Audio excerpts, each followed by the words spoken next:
Et bonjour à toutes et à tous, c'est parti pour l'épisode d'introduction d'un let's play assez long sur le Seigneur des Anneaux Online. Pour ce let's play qui va se dérouler sur plusieurs mois, voire une bonne année je pense, nous allons ensemble découvrir toutes les quêtes, enfin un maximum de quêtes en tout cas, puisque j'espère toutes les faire, mais il se peut que j'en rate. Les commentaires seront là justement pour m'aider s'il y a des quêtes que je ne trouve pas, des quêtes que je n'arrive pas à terminer ou quoi que ce soit d'autre, vous pourrez m'aider dans les commentaires. Donc ce premier épisode qui s'intitule donc épisode 0 est un épisode d'introduction. Dans cet épisode vous allez voir surtout la création du personnage et nous parlerons après de comment va se dérouler le let's play, sur combien de temps, le rythme des sorties, etc., etc. Et je vous parlerai même d'un deuxième projet qui verra peut-être le jour si j'ai assez de personnes pour m'aider. Donc la création de personnage. Donc la création de personnage se fait ici. Alors comme vous avez pu voir, on va revenir.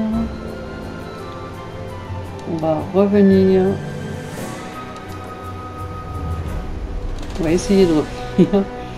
Oui, voilà. Donc j'ai d'autres personnages que j'ai fait. J'avais même un personnage que j'avais créé, dont je vais réutiliser le même nom dans quelques minutes, dans quelques instants, mais je l'ai supprimé. J'étais arrivé niveau 30 avec 100 heures un peu plus de 100 heures de rush, mais j'ai eu un gros crash de disque dur. Et comme j'arrivais pas à enregistrer ma voix, ce qui est maintenant le cas, j'y arrive grâce au nouveau logiciel, puisque je suis plus sur Fraps mais sur Merrill Saxion. Donc je vais pouvoir maintenant m'amuser et enregistrer la voix en même temps que le jeu. Donc nous allons créer un personnage.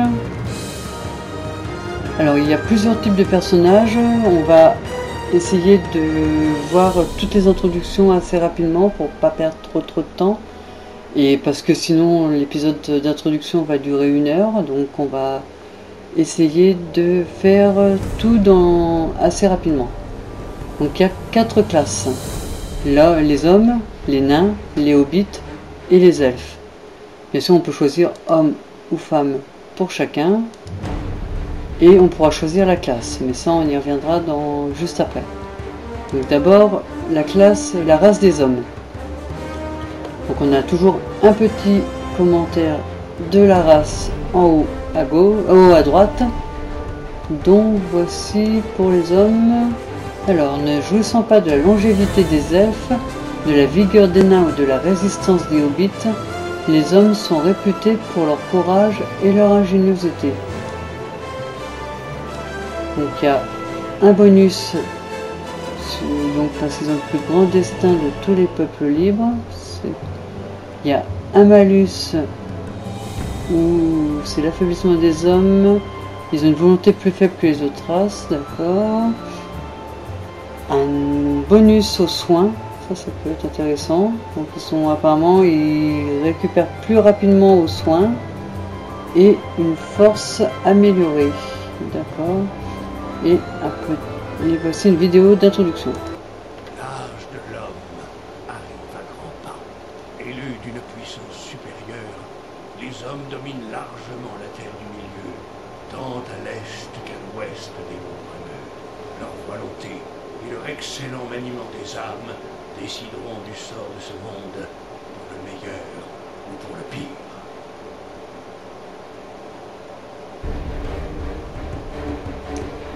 La deuxième race, c'est la race des nains.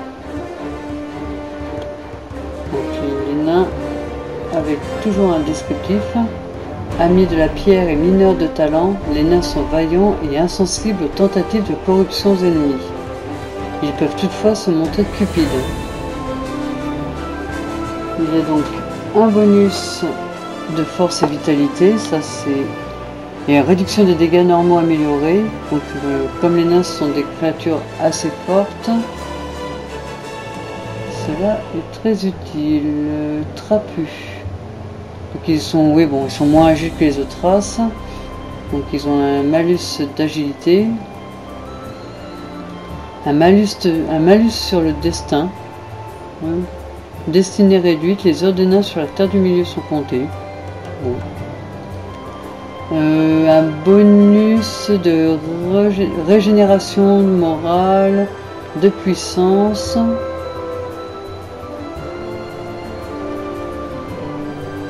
Et bien sûr, ils peuvent utiliser les haches à une main, ce qui est quand même la moindre des chances pour des nains. Et bien sûr, la cinématique d'intro. Hautes les montagnes et les collines, les robustes nains sont à la fois des braves guerriers et des artisans accomplis. Nombre de leurs antiques palais sont en ruine, et leur cri de guerre retentit encore dans toute la terre du milieu. Bao Kazad, Kazad Aïmenou.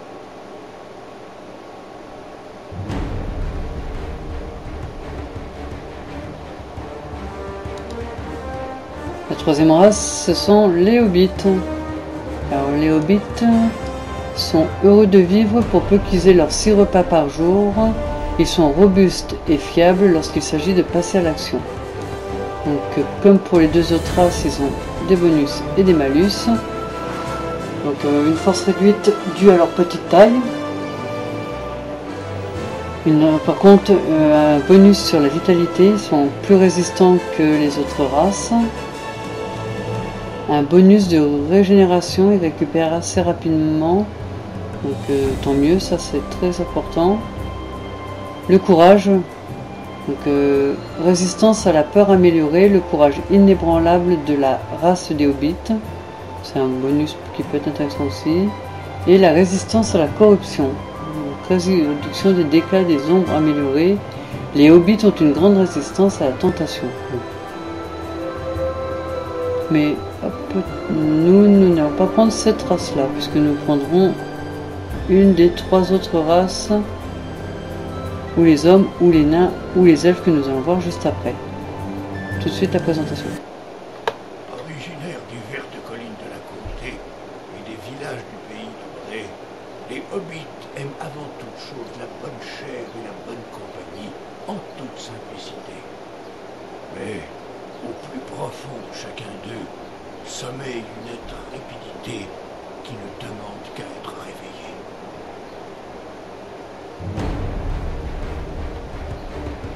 Et on passe à la 4e et dernière race, les elfes. Donc les elfes. Il y a bien longtemps, les elfes ont accueilli les races les plus jeunes de la Terre du Milieu et se sont alliés à elles en cas de besoin. Mais des siècles de guerre, de trahison et d'épreuves les ont amenés à protéger leur isolement. Donc, comme les classes précédentes, des bonus, des malus. Donc un malus de morale et de régénération du moral en dehors des combats. Ils sont plus sensibles que les elfes, sont plus sensibles que les autres races. Ils sont plus sujets à la peine. Un bonus d'agilité, agilité des bois, une agilité améliorée, la grâce des Eldar et légendaires. Un malus de destin, donc le temps des elfes sur la terre du milieu touche à sa fin. Et l'immunité, un bonus sur résistance aux maladies et aux poisons. Ils ne connaissent pas la maladie. Donc, nous allons voir la cinématique de présentation des elfes. Les elfes résident dans les bois et les vallons. Leur amour pour la terre du milieu les incitant à demeurer dans ce monde. Bien que leur gloire passée se soit quelque peu estompée et qu'approche le jour où ils devront traverser la mer, ceux qui sont restés ici perpétuent la lutte ancestrale contre l'ennemi. Et voilà. Donc nous avons vu les 4 races. Comme vous pouvez le voir, il y a des classes qui ne sont pas possibles pour certaines des races. Les hommes ne peuvent pas être gardiens des runes, par exemple. Les nains ne peuvent pas être cambrioleurs, capitaines, maîtres du savoir ou sentinelles. Les hobbits ne peuvent pas être capitaines, champions, maîtres du savoir ou gardiens des runes. Et les elfes ne peuvent pas être cambrioleurs ou capitaines. Donc vous avez dit que la vidéo serait courte et finalement elle va être très longue. On est déjà à 10 minutes de vidéo et on a encore pas mal de choses à voir ensemble. Donc tout de suite on passe aux classes. La classe cambrioleur. Avec un niveau de difficulté avancé, son rôle c'est plutôt de l'assistance. Le cambrioleur est le maître de l'affaiblissement, ses compétences qui rendent l'ennemi moins puissant ou plus facile à tuer. Il utilise ses compétences de tour pour affaiblir les ennemis et peut ensuite retirer les tours et obtenir plus d'avantages. Le cambrioleur a également des compétences de discrétion et sait bien comment commencer des manœuvres de communauté. Au sein d'une communauté, un cambrioleur aide ses alliés en affaiblissant les ennemis tout en infligeant une quantité respectable de dégâts. Savoir. Le cambrioleur est un maître de la discrétion et de l'égarement. Il excelle aussi à attaquer depuis l'ombre, ce qui lui permet de prendre ses ennemis par surprise. Cette classe a été inspirée par le célèbre Bilbon-Saké qui a accompagné Thorin et sa compagnie dans sa quête vers le mont solitaire. On a une petite cinématique. La cambrioleuse n'a pas son pareil pour passer inaperçue et dérouter l'ennemi. Au moyen de diverses astuces, elle parvient aisément à semer le doute en lui. Elle excelle également dans l'art de prendre ses adversaires par surprise en surgissant brusquement des ténèbres.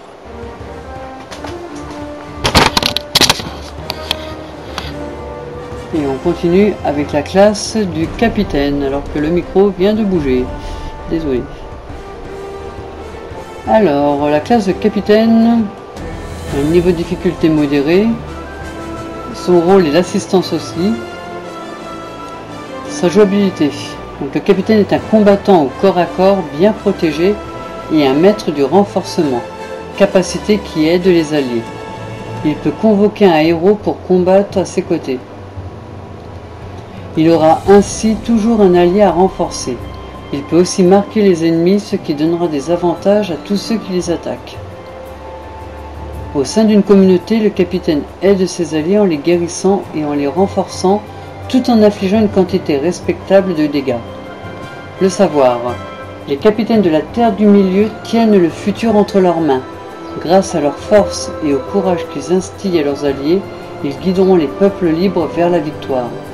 Cette classe est inspirée par Eärnur, dernier roi du Gondor, qui était admiré tant comme capitaine que comme maître du savoir. Un capitaine est une meneuse née. L'autorité naturelle attise l'ardeur de ses alliés, regroupés sous sa bannière. Elle est également très douée pour le maniement des armes, et ses cris de guerre peuvent terroriser ses ennemis au plus profond de leur âme. Classe numéro 3, c'est le champion. Il a un niveau de difficulté basique, son rôle c'est faire des dégâts. Sa jouabilité. Le champion plonge dans la bataille en brandissant son arme dans toutes les directions et inflige des dégâts importants à plusieurs ennemis à la fois. À chaque coup, sa ferveur augmente, ce qui lui permet d'utiliser des compétences plus puissantes. Il peut utiliser des postures spéciales pour sacrifier sa défense et augmenter ses dégâts ou vice-versa. Au sein d'une communauté, un champion se consacre à combattre le plus d'ennemis possible. Le savoir. Combattant sans relâche, le champion est un guerrier expert. Un champion n'a que faire de son bien-être. Il compte sur sa force et ses prouesses pour anéantir l'ennemi avant qu'il ne répande plus de destruction en Terre du Milieu. Cette classe a été inspirée par Gimlin, fils de Gluan, dont les compétences martiales égalaient l'habileté à l'arc de Legolas. Alors c'est Gimli et c'est Gluan, ou Gluan, je crois, Gluan. Le champion est un guerrier accompli et implacable. Sa ferveur lui permet de lancer des attaques de plus en plus puissantes. C'est au corps à corps qu'il excelle, son armure lourde le protégeant en absorbant une grande partie des dégâts reçus.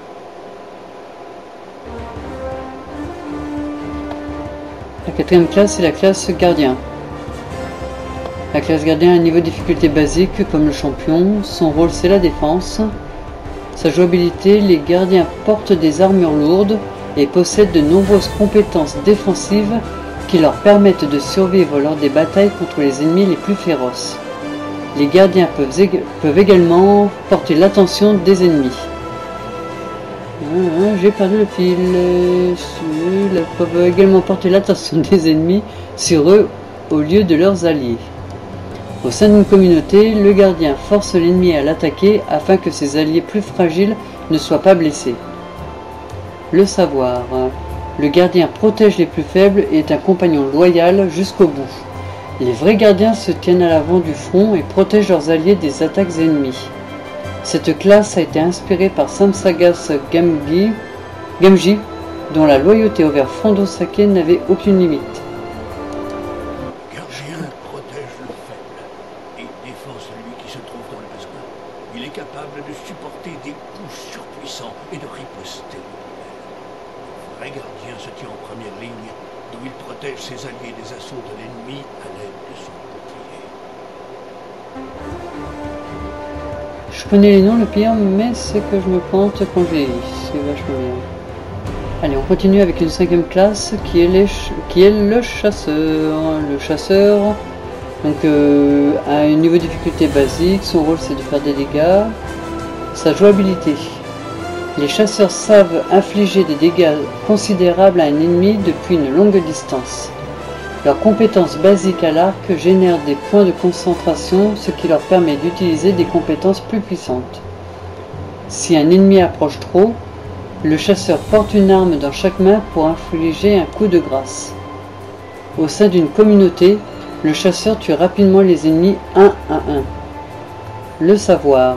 Le chasseur est maître du terrain et de la forêt. Nul ne l'égale à l'arc. Il utilise ses compétences de survie pour guider ses compagnons et poser des pièges aux ennemis. La venue de l'ennemi l'a forcé à adapter ses compétences pour de nouvelles proies. Cette classe a été inspirée par Legolas, prince de la forêt noire, un puissant chasseur compagnon d'Aragorn. La chasseuse est un archer hors pair, ami de la nature et de la forêt. Elle utilise ses compétences de survie pour guider ses compagnons et poser des pièges à l'intention de ses ennemis. Elle aime attaquer à distance, mais sait aussi se défendre corps à corps s'il le faut.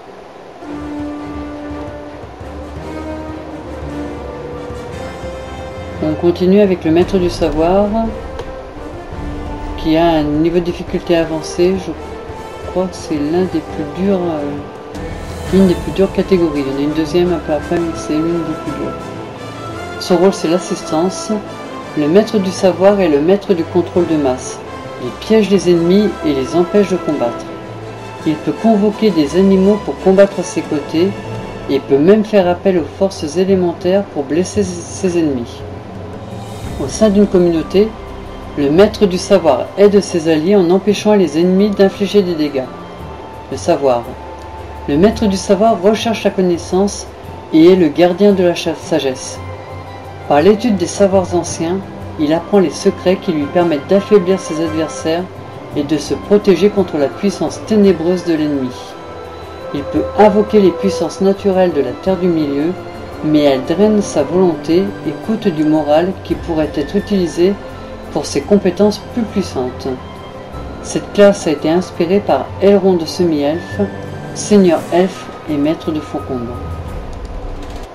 Maître du savoir est un assoiffé de connaissances et un gardien de la sagesse. Il se sert d'antiques secrets pour déconcerter ses adversaires et aider ses compagnons en les protégeant des sombres pouvoirs utilisés par l'ennemi.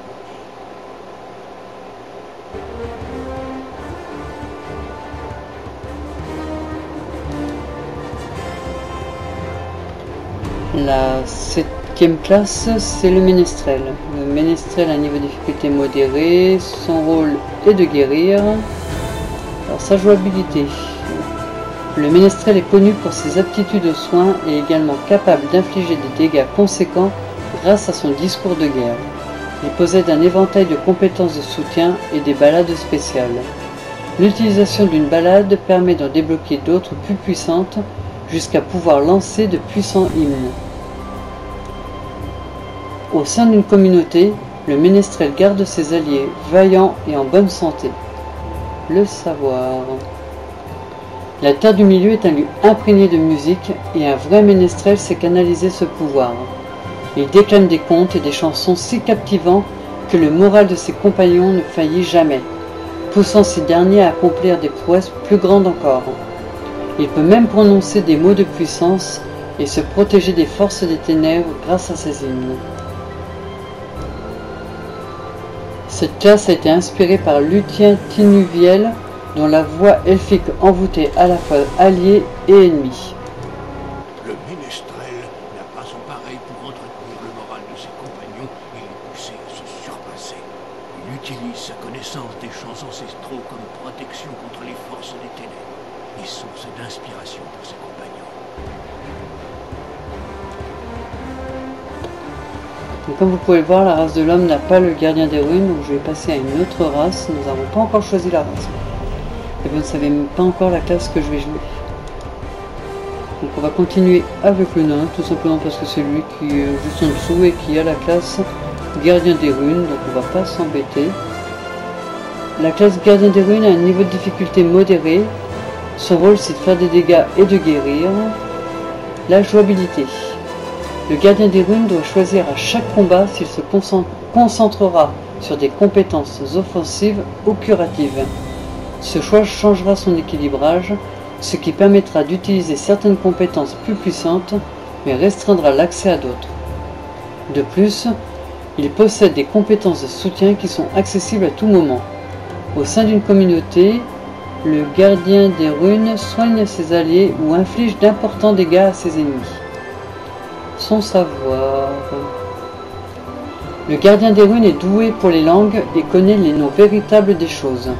Grâce à son savoir, il crée de puissants mots runiques pour aider les peuples libres.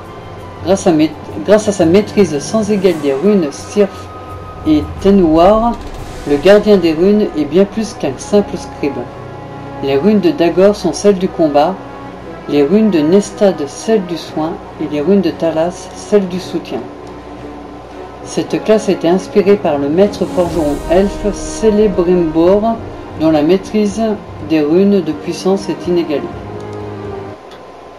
Gardien des runes est le maître des runes anciennes, dont il utilise les propriétés magiques pour attaquer ses adversaires, en faisant appel au pouvoir des éléments, ou pour inciter ses alliés à continuer la lutte contre l'ennemi. Et on change de race pour parler du sentinelle, qui est donc la deuxième classe avec le niveau de difficulté avancé, donc le niveau de difficulté le plus dur du jeu. Son rôle c'est la défense, sa jouabilité. La sentinelle est une unité de corps à corps mobile qui utilise les javelines au combat rapproché et à distance.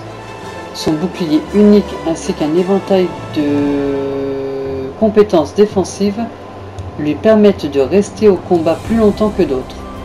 Les compétences basiques de la sentinelle lui permettent de mettre au point ses enchaînements qui peuvent être utilisés pour des compétences d'enchaînement spéciales.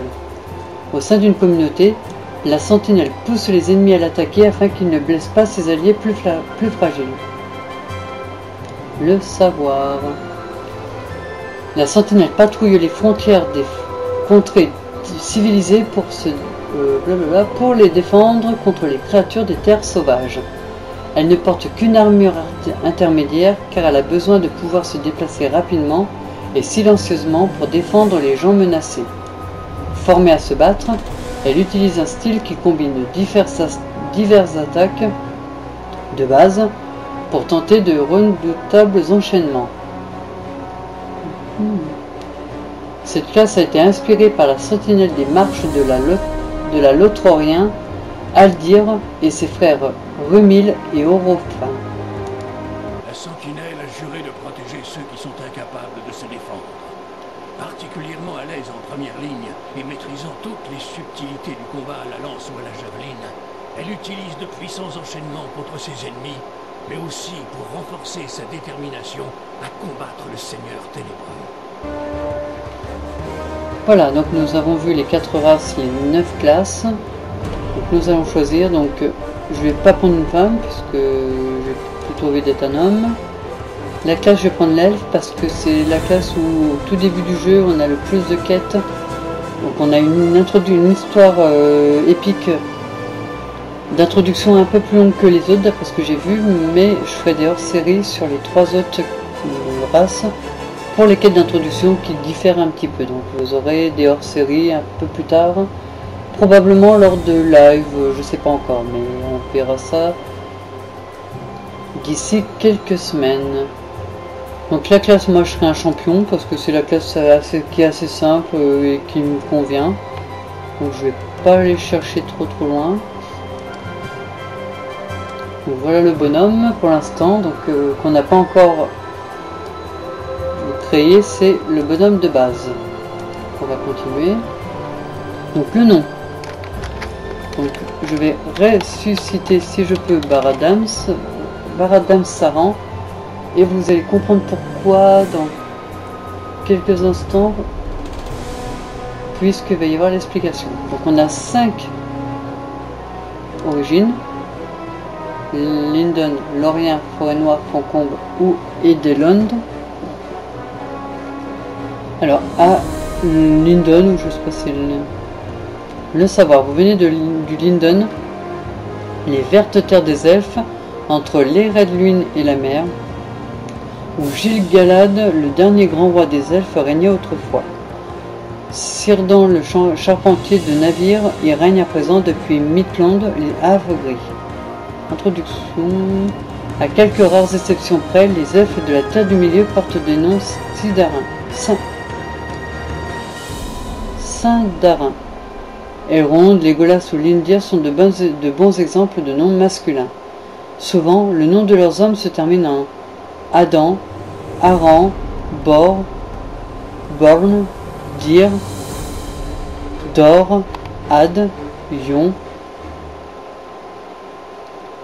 Las, Mof, Or, Fan, For, Randir, Ra, Rod, Ron, Ros, Talion, Tyr, Huile ou Wou, et commence par Adam, Aej, Am, Aran, Bara, Beleg, Célèbe, Kuru, Dag, El, Fela, Fin, Gal, Gil, Al, Ing, Lin, Mal, Pen, Tar, Turin ou Eul. Donc pourquoi Baradams Saran? Parce que Dams, c'est mon pseudonyme, je suis Dams le retour. Bara pour débuter, puisque ça commence souvent par ces dénominations, donc Bara, et Aran parce que ça se termine par voilà, les noms se terminent par les syllabes suivantes. Donc moi ce sera Baradams Aran, donc Baradams Saran. Donc on a expliqué le fonctionnement du nom, on a parlé de la première origine, donc on passe à la deuxième origine qui est Lorien. Donc, le savoir de Lorien, vous venez de la Lothlórien, la légendaire forêt d'or où les elfes vivent dans les hauteurs des Mélirnes et obéissent à Céléborn, le plus sage des Eldar de la Terre du Milieu, et à Dame Galadriel. La forêt noire. Vous êtes un elfe sylvain de la forêt noire, autrefois appelé Verbois le Grand, où le roi Taranduil veille contre les ténèbres grandissantes de Dol Guldur, l'ancienne forteresse de Sauron, datant de l'époque où il avait pris l'apparence du nécromancien. Il y a Faucombe aussi. Vous venez d'Imladris, que les hommes appellent Faucombe, bâti par Elrond semi-elfe, afin de servir de refuge pour les elfes des régions qui fuyaient les ravages de Sauron. Une dernière race, Edelond. Vous faites partie des Nandor d'Edelond, le grand refuge des elfes au sud, bâti par Amroth dans la baie de Belfalas. Donc moi j'ai envie d'être à Faucombe parce que c'est une belle ville, donc j'aime bien.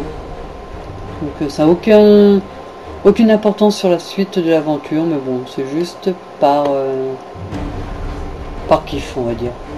Donc moi je joue avec tout de déverrouillé puisque j'ai un abonnement à vie, donc je ne sais, qui correspond à un abonnement premium, sauf que je ne paye pas mensuellement.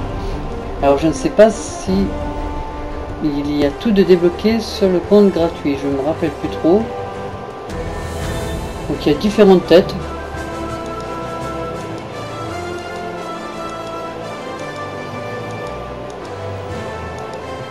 Huit têtes. On va prendre celle-ci. Des coiffures différentes aussi.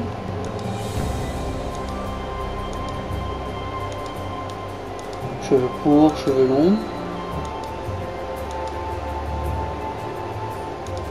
Avec des tresses, etc. Des effets. Il y a combien de coiffures? Il y a de quoi faire niveau coiffure, il y a 22 coiffures. Donc moi j'en ai une qui m'intéressait. Je trouvais pas mal, c'était celle-ci. Donc il y a des yeux. C'est mieux changer la couleur des yeux, si on veut. Non, c'est pas la couleur des yeux, pardon. C'est le contour. 4 contours différents. Les sourcils aussi.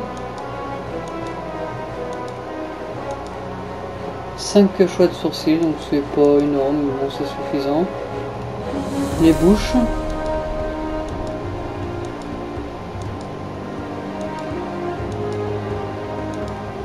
Avec 8 choix de bouches possibles. Et ce qu'ils appellent les détails, c'est voilà, c'est ou rien, ou des petits pendentifs, voilà. Bon, ce sera rien. On a donc la couleur des yeux. J'ai envie d'avoir les yeux bleus. Je ne les ai pas dans la réalité, mais là j'ai envie de les avoir bleus. On va essayer de choisir un bleu pas trop mal. Voilà. La couleur de peau. Plutôt clair, plutôt foncé.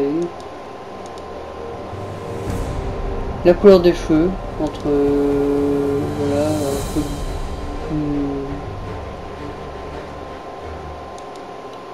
un peu brun blanc, châtain clair, enfin voilà. On va essayer d'être châtain assez clair, voilà.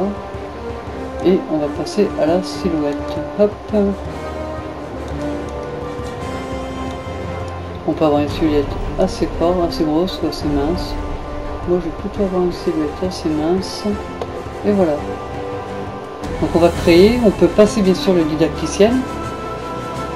Mais nous on va pas le passer puisque ça va être le début de notre let's play, ce sera l'épisode numéro 1. Donc on crée le personnage, que voilà. Et on va rester sur cette page là juste pour finir donc, cette introduction en vous disant que le premier épisode, donc les épisodes vont durer 25 minutes. Vous verrez le premier épisode dès demain, donc celui-ci devrait sortir dimanche. Nous sommes dimanche, donc le 27 avril même pour être exact. Si j'ai pas le temps de l'encoder, il sortira en même donc demain, donc lundi, en même temps que le premier épisode que je vais filmer à la suite là dans quelques minutes. Il y aura un épisode minimum par jour parce qu'il faut que ça tourne. Avec un épisode par jour, ça va permettre de faire avancer l'aventure quand même, mais vous verrez que l'aventure va pas avancer très vite car il y a énormément de quêtes. Il est possible qu'il y ait des jours où qu'il y ait 2 épisodes.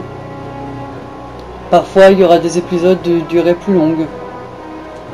Le double du temps peut-être, donc c'est peut-être 50 minutes au lieu de 25, peut-être 1h15, donc un triple épisode, enfin on verra selon l'importance de l'épisode et selon l'avancée aussi par rapport aux lives qui seront faits bien évidemment.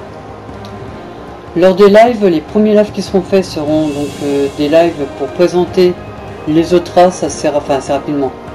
Sur un épisode, donc sur 2-3 heures on va dire, donc pour vous montrer l'introduction et vous montrer les quêtes qui changent. Donc il y aura une partie, le montée de niveau qui se fera assez rapidement en live parce que je veux que tout soit filmé, mais sans s'attarder à lire toutes les quêtes comme je ferai avec ces personnages là. Sans vous montrer non plus la création de personnages qui ne sera pas intéressante pour vous, donc vraiment le principal. Après il y aura des lives où on s'amusera, le mode poulet. On s'amusera en mode poulet, vous verrez.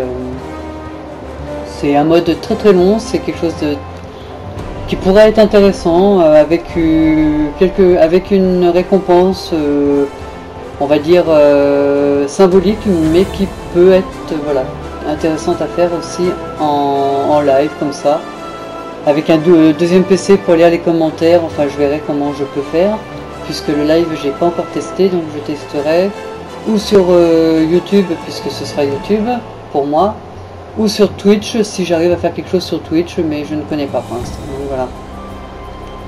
Donc premier épisode de demain si la vidéo sort aujourd'hui, donc dimanche, ou dans 2-3 heures si la vidéo sort lundi.